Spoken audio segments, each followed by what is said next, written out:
பேச நினைப்பதெல்லாம்.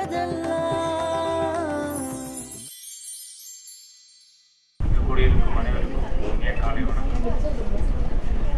இந்திய பல் மருத்துவ சங்கம் சென்னை மெட்ராஸ் பிரான்ச் தொடர்ந்து புகையிலை ஒழிப்பிற்காக போராடி கொண்டிருக்கிறது. ஒவ்வொரு வாரமும் ஒரு சிறப்பு முகாம் நடத்துகிறோம். நடத்தி அங்கு வருபவர்களுக்கு புகையிலை பழக்கத்தால் உண்டாகும் தீமைகளை விளக்கியிருக்கிறோம். இது தொடர்ந்து கடந்த 7 ஆண்டுகளாக நடந்து கொண்டிருக்கிறது. அது மட்டும் இல்லாமல் நாங்கள் ஆன்லைன் இந்த வீடியோ மூலியமாகவும் பல இடங்களில் இதை டெலிகாஸ்ட் செய்து விழிப்புணர்வை ஏற்படுத்தி கொண்டிருக்கிறோம். இன்று இந்த நிகழ்ச்சியின் மூலம் மகிழ்ச்சிக்குரிய விஷயம் என்னவென்றால் சிறுவர்கள் 30 பேர் இங்கு தேர்ந்தெடுக்கப்பட்டு லீடர்ஸ் ஆக்கப்பட்டிருக்கிறார்கள். இது எனக்கு மிகவும் எங்களுடைய மருத்துவ சங்கத்திற்கு ஒரு புதிய தகவல்.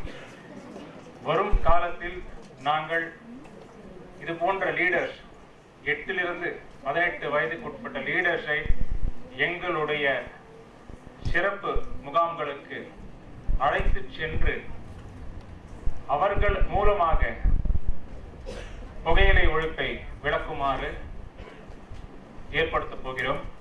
இது எங்களுக்கு அனுமதி வழங்க கேட்டுக்கொள்கிறோம்.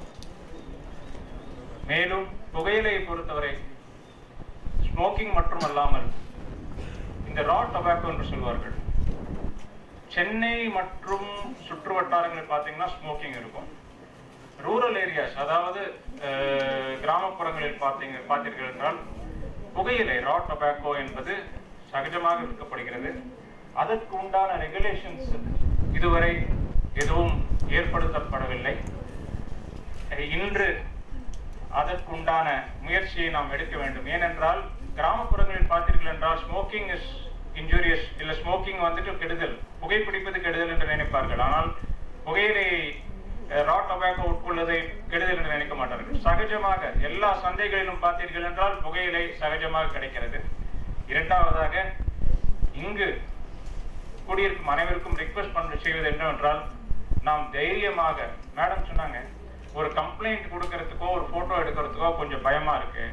எங்கன்னா ஒரு இடத்துல இந்த மாதிரி பார்த்தோம்னா நம்ம மனசு உடனடியாக கம்ப்ளைண்ட் கொடுக்கணும் அப்படின்றத சொல்லுது. பட் நம்மளால கம்ப்ளைண்ட் கொடுக்க முடியல, பயமா இருக்கு.